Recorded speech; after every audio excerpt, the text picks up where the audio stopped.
Beatrice. My love flew like a butterfly, until death swooped down like a bat. As the poet Emma Montana McElroy said, that's the end of that. Is it just me, or is Snicket getting progressively more emo as these stories go on?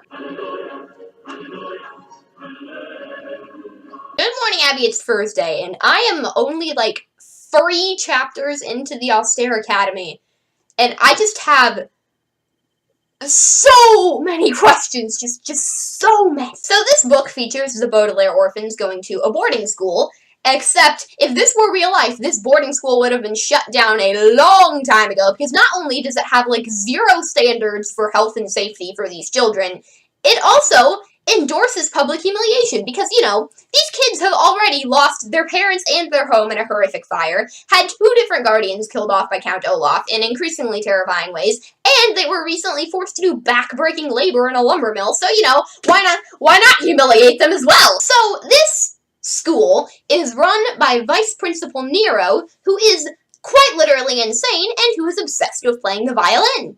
20 points to your house if you know what that's referencing. And when I say he's insane, I don't mean like, oh, that's crazy. No, I think this man literally has mental issues. Like, the Baudelaires are told that they have to go to the administrative building to talk to Nero. And then once they get there, Nero tells them, oh, students aren't allowed in the administrative building. We'll forgive you because this is your first day, but if we ever see you in here again, we will remove your silverware from you during lunchtime and you will be forced to eat your food like a dog.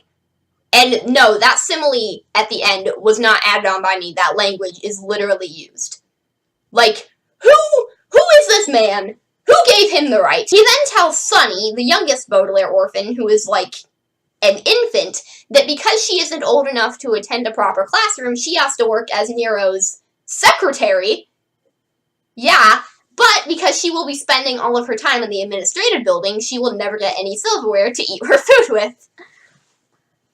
Like, I understand that this character is supposed to be insanely hypocritical to drive home the point that this book really wants you to know that the orphans can never catch a break. Like, I get that, but, like, I didn't expect it to get this bad. I don't know why I didn't, considering that someone literally got buzzsawed to death in the last book, but, like,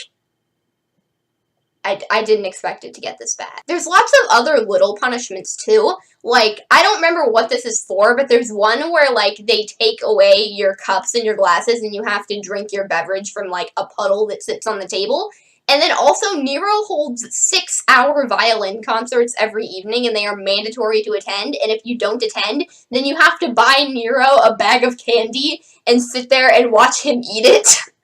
Like, most of the stuff that goes on at this academy is, like, horrific, but, like, honestly, I'm not gonna lie, that one is straight up hilarious. Nero tells them that in order to live in the dormitories, they need to have a permission slip signed by their parent or guardian, and apparently Mr. Poe doesn't count as a parent or guardian, even though they're his wards and he is in charge of their money. Anyway, instead they have to live in what is called the Orphan's Shack.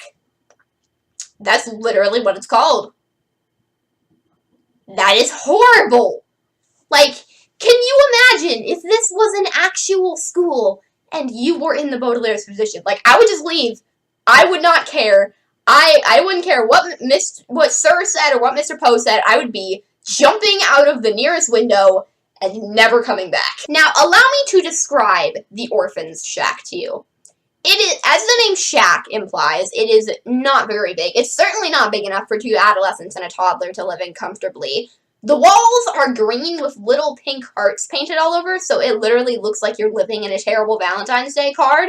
There is some miscellaneous fungus growing on the ceiling, and it's constantly dripping some miscellaneous substance down onto the floor. Oh, and the floor! I forgot to mention, the floor is infested by territorial crabs.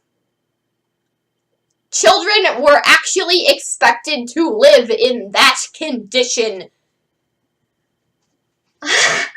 Once again, who gave this man the right? We have also met a rather rude and violent girl named Carmelita Spatz, because, yes, after all of the things that I just mentioned, this book does still need a secondary antagonist. Actually, It still needs a primary antagonist for some reason. Honestly, don't even put Olaf in this book at all. This place is evil on its own. And we have also met Duncan and Isadora, the Quagmire siblings, and like they're intellectual equals to the Baudelaires, and they're really nice. And it looks like the kids are finally gonna make friends. Oh my god, and those two are gonna be dead by the time this book ends. Let's not kid ourselves here. Wait a minute.